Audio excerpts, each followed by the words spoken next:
Assalamualaikum warahmatullahi wabarakatuh. Kembali kita dalam mata kuliah Politik Hukum Islam yang saya hormati teman-teman mahasiswa dan mahasiswi prodi program studi Hukum Keluarga Islam Fakultas Syariah UIN Madura. Sebelum kita lanjutkan bincang-bincang materi kita, mari kita awali dengan bacaan Al-Fatihah bersama. Semoga apa yang kita kaji ini bisa membawa manfaat bagi kita semua. Ala hadin niyah wa ala kulli niyatin salihah. Al-Fatihah. A'udzubillahi minasyaitonir rajim.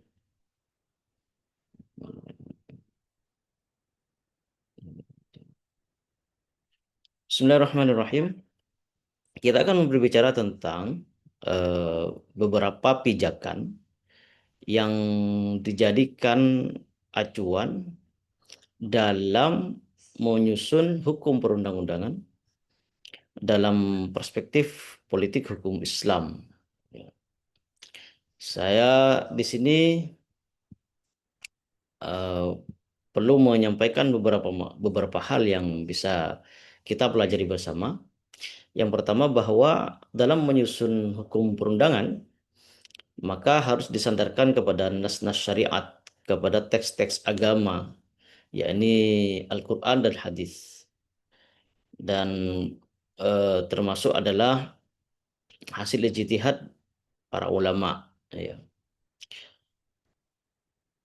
Kalaupun di situ tidak persis dengan apa yang ada dalam ayat atau hadis, Al-Quran atau hadis, karena memang kehidupan itu mengalami banyak perkembangan dan memang Al-Quran itu adalah eh, sumber hukum Islam yang sifatnya sholihun likulli zaman, relevan bagi setiap zaman, akan tetapi tetap membutuhkan pemikiran, tetap membutuhkan pertimbangan. Ya.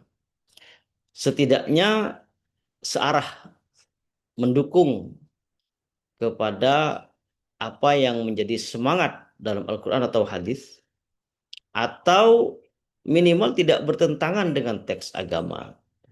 Minimal tidak menghalalkan yang haram dan tidak menghalalkan yang haram, tidak mengharamkan yang halal, tidak menghalalkan yang haram. Ya.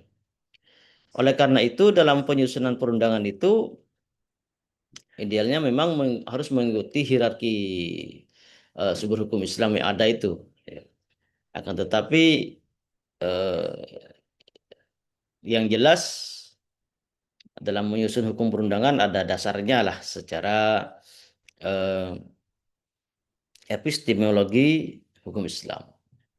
Yang kedua, di sini dalam menyusun hukum perundangan harus memenuhi asas keadilan, yaitu hukum perundangan harus memenuhi dasar keadilan yang tidak membeda-bedakan berdasarkan ras, tidak membeda-bedakan ras, suku, etnis, agama, dengan asas equality before the law, bahwa kesetaraan yang harus terwujud di hadapan hukum. Jadi etnis apapun, eh, suku apapun, agama apapun, maka hukum yang dibentuk itu harus eh, me- menjunjung tinggi kesetaraan, ya. Tidak pandang bulu, tidak pilih-pilih. Kecuali kalau memang aturan-aturan yang memang khusus berkenaan dengan setiap salah satu agama misalnya, yaitu memang setiap agama pasti mengalami itu. Semisal undang-undang tentang zakat misalnya, yang di situ hanya berkenaan dengan umat Islam, dan apa, undang-undang tentang baptis misalnya itu hanya berkenaan dengan eh, jemaat Katolik dan seterusnya. Ya. Itu pengecualian karena memang itu adalah eh, regulasi yang berhubungan dengan ibadat peragamaan. Ya. Kemudian yang ketiga, hukum perundangan itu harus mewujudkan kemaslahatan yang lebih mendesak, ya, yang lebih darurat daripada kemaslahatan sekunder. Makanya dalam legislasi hukum Islam, dalam legislasi hukum, dalam membentuk satu hukum, maka eh, dilakukan prioritas, ya. Dilakukan hierarki yang di situ ada menyangkut prioritas atau yang lebih diutamakan siapa? Yang pertama adalah eh, hukum perundangan yang berkaitan dengan kebutuhan primer, yaitu daruriyat. Ya. Daruriyat itu yang sifatnya darurat, mendesak. Tentu itu lebih didahulukan daripada hukum perundangan yang hanya memenuhi kebutuhan sekunder atau hajiat. Hukum hajat itu adalah kebutuhan tapi tidak mendesak, ya. Tidak sedarurat eh, kemaslahatan kebutuhan primer yang sifatnya daruriyat tadi itu. Kemudian kebutuhan sekunder tentu didahulukan daripada memenuhi kebutuhan tersier, pelengkap yang disebut dengan tahsiniyat. Makanya eh, konflik antara tingkatan daruriyat, hajat dan tahsiniyat itu diselesaikan dengan mendahulukan yang lebih fundamental dan darurat, ya. Semisal pasal 134 dalam Undang-Undang Nomor 22 tahun 2009.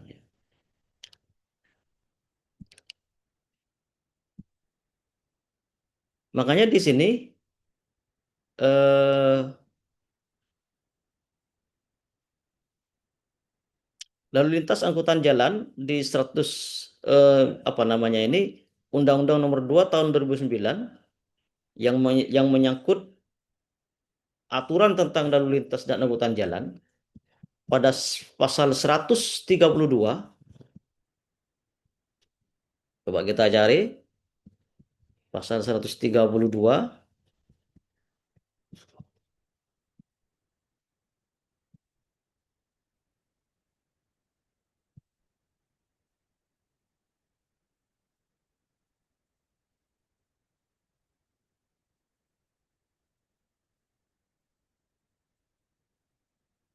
Pada pasal 132 di sini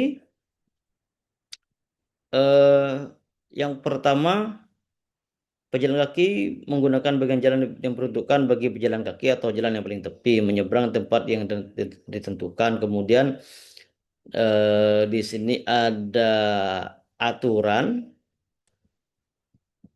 bahwa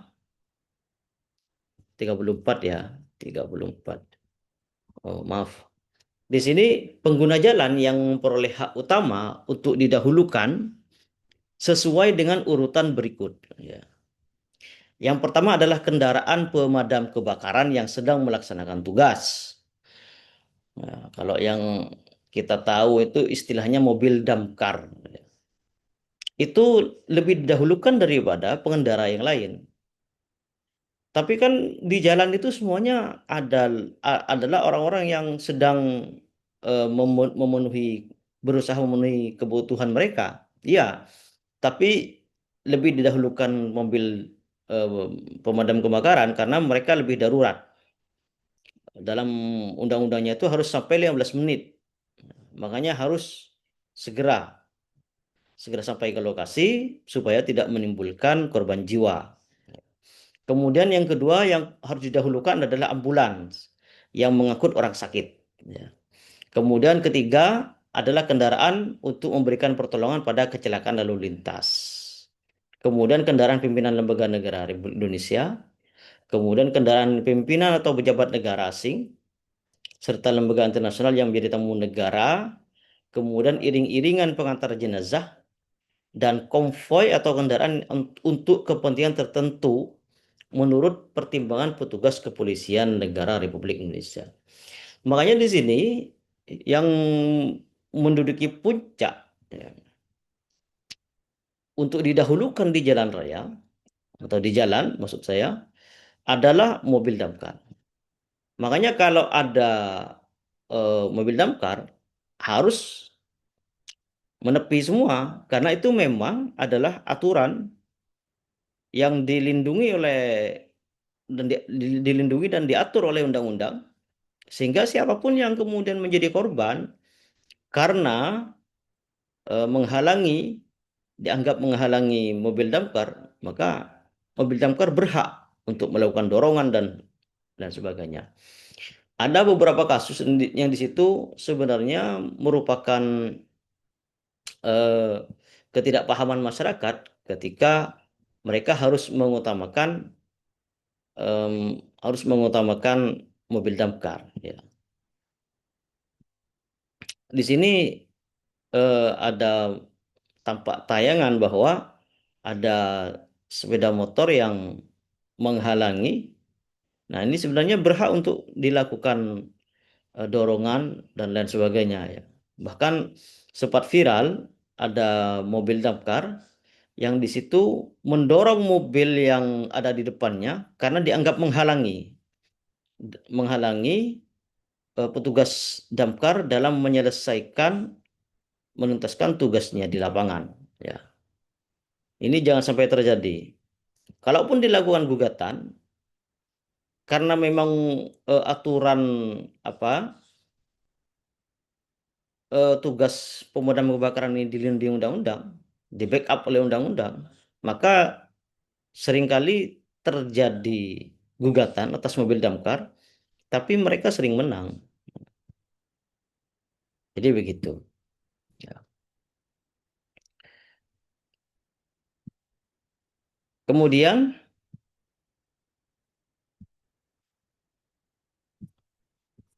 kita kembali kepada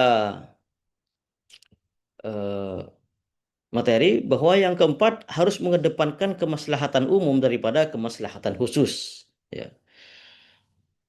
Idza ta'arada baina al-maslahah al-ammah wal maslahah al-khassah, maka quddima al-maslahah al-ammah. Kan begitu. Jika kemudian kemaslahatan umum itu bertentangan dengan kemaslahatan khusus, kemaslahatan pribadi, maka ini yang dimenangkan adalah kemaslahatan umum. Itu saya berikan contoh pasal 10 dalam Undang-Undang Nomor 2 Tahun 2012.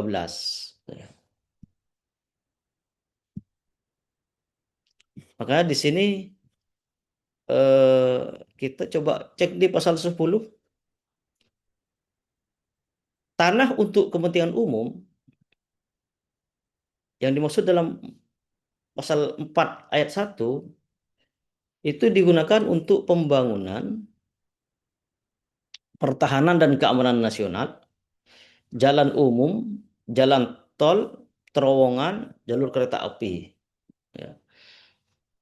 Tanah untuk kepentingan umum itu juga waduk, masuk pelabuhan, pembangkit transmisi, distribusi jalan listrik, dan seterusnya. Sehingga kalau Anda, tanah milik warga, kemudian di situ masuk dalam rencana nasional dijadikan jalan, maka secara undang-undang itu sebenarnya negara berhak untuk mengambil tanah tersebut karena mengapa? Atas dasar kemaslahatan umum. Pembangunan jalan tol, makanya itu ada banyak pembebasan lahan yang di situ mengambil tanah-tanah milik warga. Dasarnya adalah bahwa ada kemaslahatan yang lebih umum yang di situ eh, lebih didahulukan daripada kemaslahatan khusus. Lanjut, bahwa dalam dalam membuat hukum perundangan, maka mengusung semangat kaidah menolak kerusakan lebih diutamakan daripada mengambil manfaat. Dalam menyusun hukum perundangan, menggunakan kaidah darul mafasid muqaddamun min jalbil masalih. Ya. Maka setidak-tidaknya tidak merusak tatanan itu lebih baik daripada mewujudkan kemaslahatan-kemaslahatan. Kalaupun kemaslahatan tidak bisa diraih, setidak-tidaknya tidak terjadi kerusakan yang lebih luas. Itu yang harus menjadi semangat dalam hukum perundang-undangan. Yang keenam adalah mengupayakan keseimbangan antara idealitas syariat dan realitas sosial. Ya.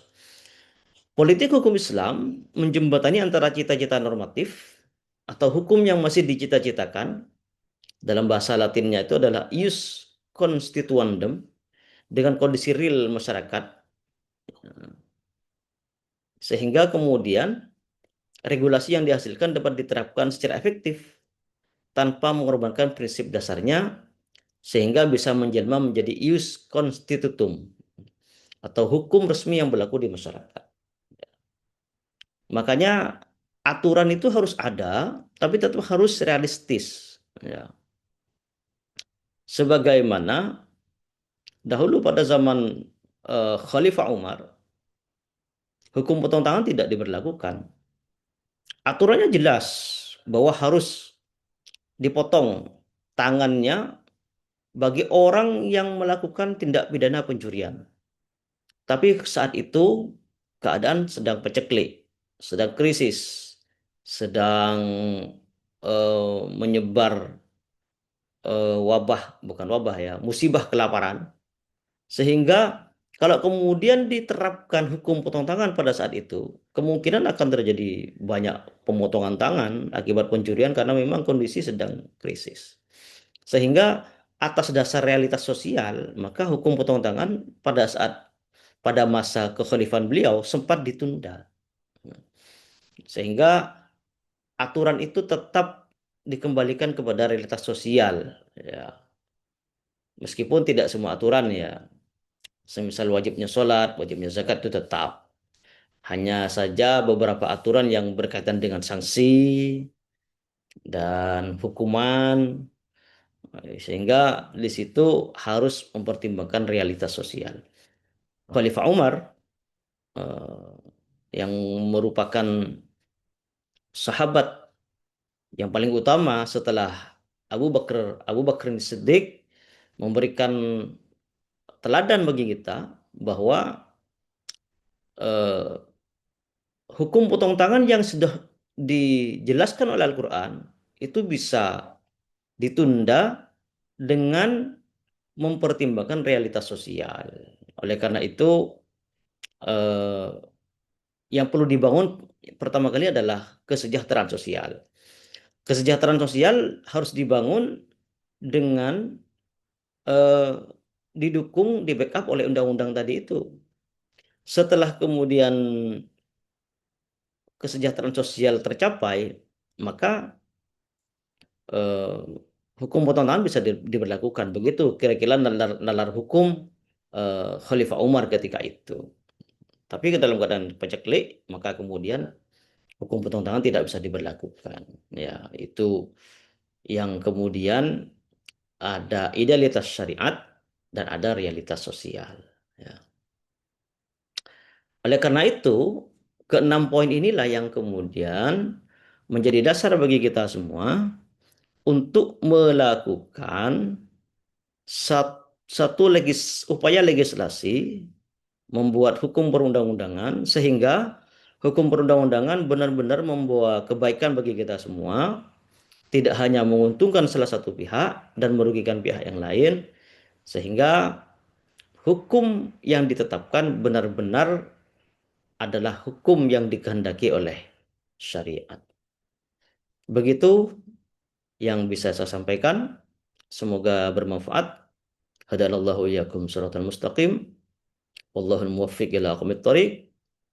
Wassalamualaikum warahmatullahi wabarakatuh.